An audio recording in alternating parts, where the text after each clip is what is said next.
गोरखा हित सर्वोपरि। नमस्कार, म बबिता मादेन। आज म यहाँहरूसँग भारतीय गोर्खाहरूसँग नितान्त सम्बन्धित राजनीतिका केही कुराहरू गर्न लागिरहेछु। सम्पूर्ण दर्शक अनि श्रोताहरूमा हार्दिक स्वागत छ। देश कोरोनाको कहरसँग जुझिरहेकै बेला यसैबीच अब चुनावी गतिविधिहरू पनि सुरु भइसकेको छ।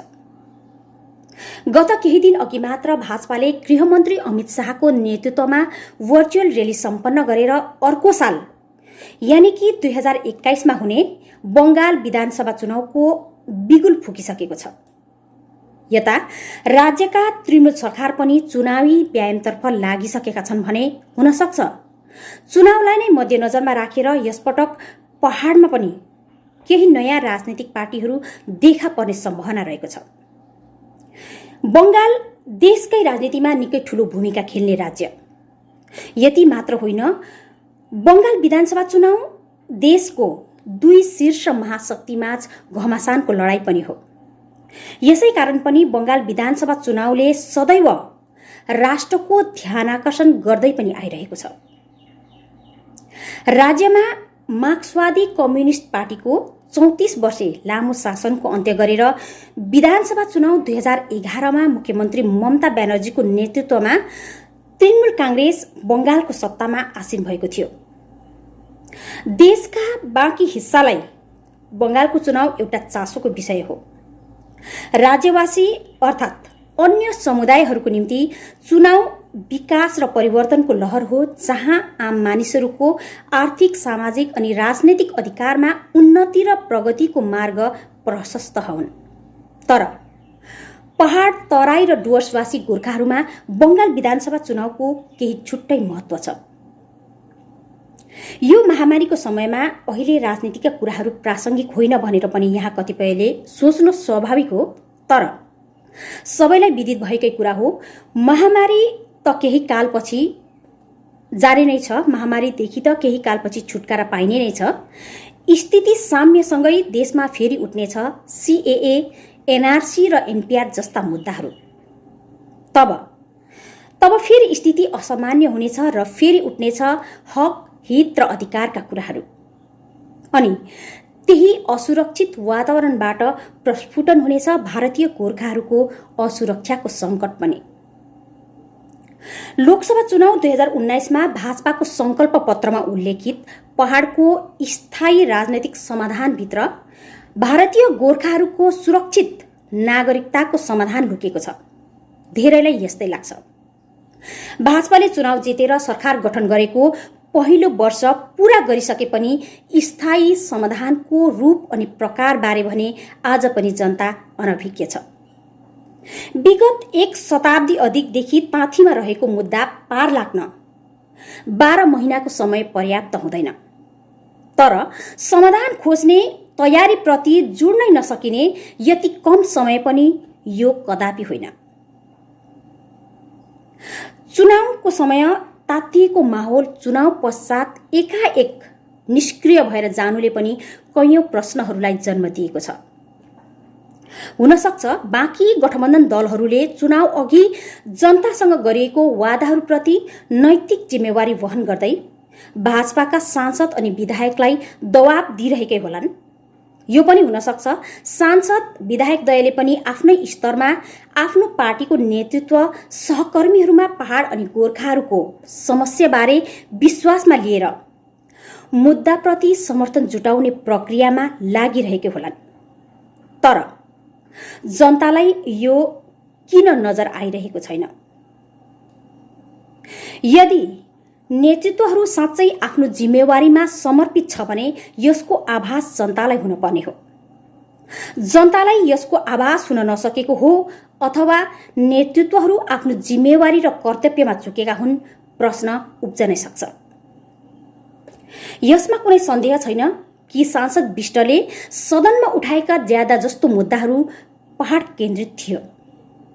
यसमा पनि शंका गर्न सकिँदैन कि सांसदज्यूले 1 सालको अवधिमा पहाड अनि गोर्खाहरूलाई लिएर सदनमा जति चर्चा उठाए अथवा जति कार्य गरे त्यति पूर्व सांसदद्वय जसवन्त सिंह अनि अहलुवालियाको 2 कार्यकाल मिलाएर पनि सम्भव हुन सकेको थिएन।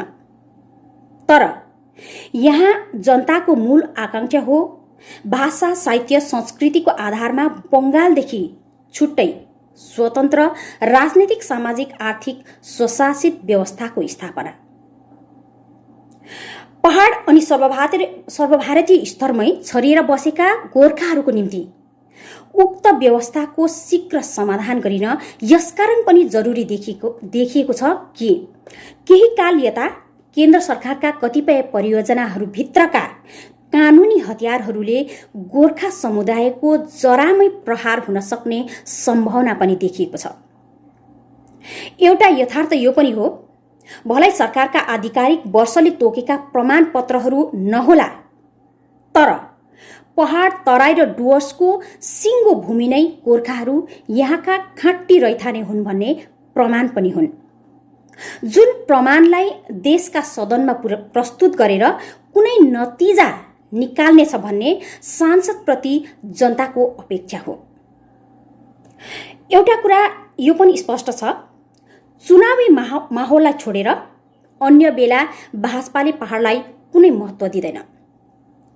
पहाडमा पार्टीको सक्रियता, संगठन विस्तार, जनअभियान शून्यको बराबरमा हुँदाहुँदै पनि भाजपा जान्दछ मुद्दाकै खातिर पनि पहाडवासी केन्द्र सरकारप्रति इमान्दार रहनेछ र भाजपाले गोर्खाहरूलाई केवल चुनावी मोहरा बनाउने सिलसिलामा सांसदको हस्तक्षेप हुनुपर्छ, जनता यसैको प्रतीक्षामा छ। बंगालमा अर्को वर्ष विधानसभा चुनाव सम्पन्न हुनेछ। प्रधानमन्त्री मोदी अनि भारतीय जनता पार्टी बंगालको सिंहासन हत्याउन सम्पूर्ण नीतिहरूका प्रयोग गर्नेछन्। कमसे कम आउँदो चुनावसम्म केन्द्र सरकार पहाड र समतललाई सन्तुलनमै राखेर कार्य गर्न चाहन्छ। यस्तोमा पहाडको स्थायी समाधान कहीँ केन्द्रको चुनावी रणनीतिको बलि चढ्ने हुन् कि भन्ने शंका पनि गर्न सकिन्छ र स्थायी राजनीतिक समाधानमाथि फिलहाल बंगाल विधानसभा चुनावको ग्रहण लाग्ने संकट देखिए पनि आगामी चुनावमा पहाडको निम्ति केही सम्भावनाहरू पनि अवश्य देख्न सकिन्छ। वर्तमान पहाडबाट 3 वटा विधानसभा आसनहरू छ। भाजपा र टिएमसी दुवैको निम्ति विधायकहरूको आँकडा महत्त्वपूर्ण कडी हुनेछ। कहिलेकाहीँ निर्णायक मोडमा यस्तो समय पनि आउँछ जब एकैजना विधायकले पनि सरकार गठनमा ठूलो भूमिका खेल्न सक्छ। अब यो मौकालाई पहाडका नेतृत्वहरूले आफ्नो फाइदामा कसरी प्रयोग गर्छ यो त उनीहरूको राजनैतिक दक्षतामाथि नै निर्भर गर्ने कुरा हो। अहिले सबैभन्दा अफसोसको कुरा त यही छ कि नेतृत्वहरूको मुद्दाप्रति निष्क्रियपना भत्कँदै गइरहेको अनि संकुचित हुँदै गइरहेको गठबन्धन मञ्च पार्टीभित्रै विसङ्गति अनि लोकसभा चुनावको बादमा पहाडमा देखिएको राजनैतिक आचरणले जातिको मूल मुद्दालाई नै नोक्सानी पुर्याउँदैन भन्न पनि सकिँदैन। जे होस्, पहाडको राजनीतिमा निकै कालपछि राजनीतिक दबाव नै किन नहोस्, जनताले आफ्नो असन्तुष्टि व्यक्त गर्न भने हिम्मत देखाएका छन् अथवा हिम्मत देखाउन थालेका छन्। र एउटा कुरा भुल्नु हुँदैन, राजनीतिमा सत्ता, चौकी, पद र पार्टी कसैको पनि स्थायी सम्पत्ति हुँदैन। दूरदर्शिता र प्रतिबद्धतालाई कायम कसरी राख्ने त्यो नेतृत्वहरूले तय गर्नुपर्नेछ। त्यही पार्टी हित नै सर्वोपरि जस्तो पहाडको पुरानो परम्परालाई नै फलो गर्नुपर्ने हो अथवा कुनै ठूलो विपत्ति आउन अघि आफ्नो हक, हित र अधिकारको निम्ति आवाज उठाउनुपर्ने हो, त्यो जनताले तय गर्नुपर्नेछ। नमस्कार।